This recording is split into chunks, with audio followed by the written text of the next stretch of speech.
আসসালামু আলাইকুম।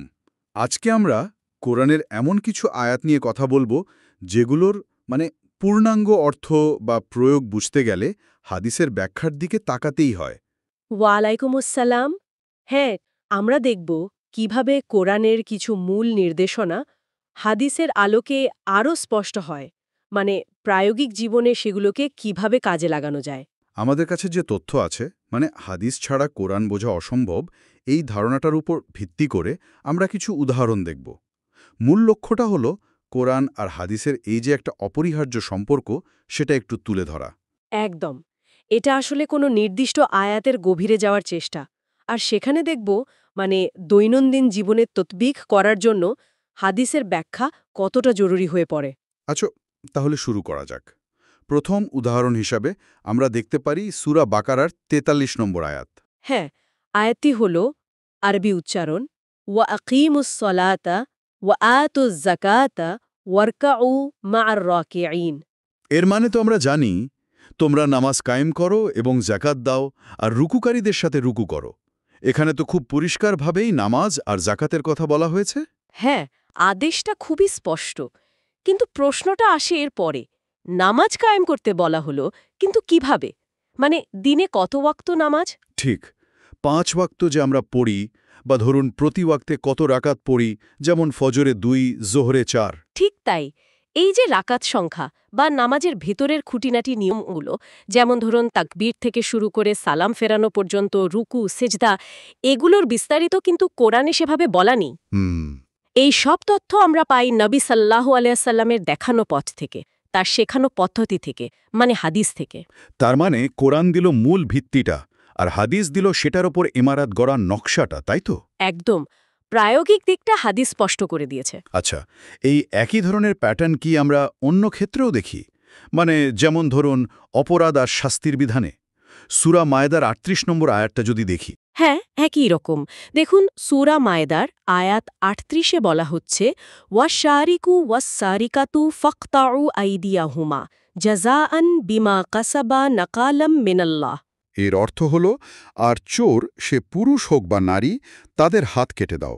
এটা তাদের কৃতকর্মের ফল এবং আল্লাহর পক্ষ থেকে একটা দৃষ্টান্তমূলক শাস্তি। এখানেও শাস্তির নির্দেশটা বেশ সরাসরি। কিন্তু এখানেও প্রশ্ন আসে, যে কোনো চুরির ক্ষেত্রে কি হাত কাটা হবে যদি কেউ খুব সামান্য কিছু চুরি করে? ঠিক। এই পরিমাণটা কি কোরআনে বলা আছে? না, কোরআন কিন্তু কোনো নির্দিষ্ট পরিমাণ বা শর্ত এখানে উল্লেখ করেনি। এই যে সীমাটা, ফিকহের ভাষায় যাকে আমরা নিসাব বলি, কতটা সম্পদ চুরি হলে এই শাস্তি প্রযোজ্য হবে। ও আচ্ছা, নিসাব। হ্যাঁ, সেই নিসাবের পরিমাণটা কিন্তু হাদিস দ্বারা নির্ধারিত হয়েছে। অর্থাৎ একটা নির্দিষ্ট মূল্যের সম্পদ চুরি না হলে এই শাস্তি দেওয়া যাবে না। হাদিস এখানে কোরআনের বিধানটাকে আরও নির্দিষ্ট করে দিয়েছে, এর প্রয়োগ ক্ষেত্রকে সীমিত করেছে। খুবই গুরুত্বপূর্ণ পয়েন্ট। তার মানে বিধানের প্রয়োগের শর্ত বা মাত্রা বুঝতেও হাদিস লাগছে। আচ্ছা, এবার একটু সামাজিক বিধানে আসি। যেমন পর্দা। সূরা নূরের ৩১ নম্বর আয়াতে তো নারীদের জন্য বেশ কিছু নির্দেশনা আছে। হ্যাঁ, আয়াতটা বেশ লম্বা। একটা অংশ এরকম ওয়াকুল্লিল মুমিনাতে ইয়াগদুদনা মিন আবসারিহিন্না ওয়া ইয়াহফাযনা ফুরুজাহুন্না ওয়ালা ইউবদিনা যীনাতাহুন্না ইল্লা মা যাহারা মিনহা। এর মানে দাঁড়াচ্ছে, আর মুমিন নারীদের বলো, তারা যেন তাদের দৃষ্টিকে সংযত রাখে আর তাদের লজ্জাস্থানের হেফাজত করে। তারা যেন তাদের সৌন্দর্য প্রদর্শন না করে, তবে যা স্বাভাবিকভাবে প্রকাশ পায় তাছাড়া। এখানেও তো মূলনীতিগুলো স্পষ্ট। দৃষ্টি সংযত রাখা, লজ্জাস্থান হেফাজত করা, সৌন্দর্য প্রকাশ না করা। কিন্তু ওই যে অংশটা, ইল্লা মা জাহারা মেনহা, যা স্বাভাবিকভাবে প্রকাশ পায়, এর ব্যাখ্যাটা কি? কোনটা স্বাভাবিক? ঠিক এই জায়গাটাতেই মনে হয় হাদিসের ভূমিকা আসে। একদম পর্দার ব্যবহারিক রূপটা কেমন হবে, পোশাকটা ঠিক কেমন হবে, কতটুকু ঢাকতে হবে, এই স্বাভাবিকভাবে প্রকাশিত অংশটার মধ্যে কি কি পড়ে, এই সব কিছুর বিস্তারিত ব্যাখ্যা আর উদাহরণ আমরা পাই নবী সাল্লাল্লাহু আলাইহি ওয়াসাল্লামের সুন্নাহ থেকে, সাহাবীদের জীবন থেকে। হাদিস এখানে কোরআনের নির্দেশনার বাস্তব প্রয়োগটা দেখিয়ে দেয়। বোঝা গেল। তাহলে আমাদের শেষ উদাহরণটা দেখি। এটা সাপ্তাহিক একটা ইবাদত নিয়ে, জুমার নামাজ। সূরা জুমআ আয়াত ৯। হ্যাঁ, আয়াতটি হল আরবি উচ্চারণ ইয়া আইয়ুহাল্লাযীনা আমানু ইযা নুদিয়া লিস-সালাতি মিন ইয়াউমিল জুমআতি ফাসআউ ইলা যিকরিল্লাহি ওয়া যারুল বাই'a। এর অর্থ, হে মুমিনগণ, জুমার দিনে যখন নামাজের জন্য ডাকা হয় তখন তোমরা আল্লাহর স্মরণের দিকে ধাবিত হও আর বেচাকেনা ছেড়ে দাও। এখানে তো জুমার গুরুত্ব আর আজান হলে কাজ ছেড়ে মসজিদে যাওয়ার কথা বলা হয়েছে। ঠিক, কিন্তু জুমা নামাজটা কিভাবে পড়তে হবে? এটা কি অন্য ওয়াক্তের নামাজের মতোই? রাকাত সংখ্যা কত? হ্যাঁ, আর নামাজের আগে যে খুতবা দেওয়া হয় সেটার নিয়ম কি? এই জরুরি বিষয়গুলো কিন্তু কোরআনে বিস্তারিত নেই। জুমার নামাজের যে পুরো কাঠামোটা, মানে রাকাত সংখ্যা, খুতবার নিয়ম, এগুলো আমরা হাদিস থেকেই জানতে পারি।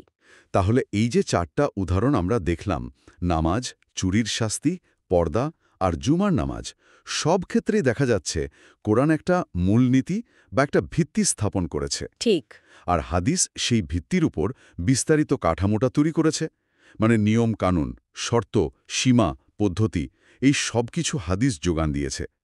আমাদের হাতে থাকা তথ্য এটাই বলে যে কোরআনকে যদি আমরা সঠিকভাবে বুঝতে চাই, জীবনে প্রয়োগ করতে চাই, তাহলে হাদিসের ব্যাখ্যার উপর নির্ভর করতেই হয়, একটা আর একটার পরিপূরক বলতে গেলে।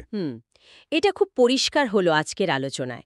মানে ঐশিক কিতাব এবং সেই কিতাবের বাহক নবী সাল্লাল্লাহু আলাইহি সাল্লাম এর ব্যাখ্যা ও জীবনাদর্শ, এই দুটো মিলেই আসলে ইসলামের বিধানগুলো পূর্ণাঙ্গ রূপ পায়। একদম তাই। আচ্ছা, আলোচনা তো আমরা এখানেই শেষ করছি, তবে একটা ভাবনা বা প্রশ্ন হয়তো শ্রোতাদের মনেও আসতে পারে। এই যে মূল টেক্সট আর তার ব্যাখ্যার এই যে গভীর সম্পর্ক, এটা জানার পর আমরা আমাদের জ্ঞান অর্জন আর সেটাকে জীবনে কাজে লাগানোর প্রক্রিয়াটাকে কিভাবে আরও অর্থবহ বা গভীর করে তুলতে পারি, এই প্রশ্নটা রইল।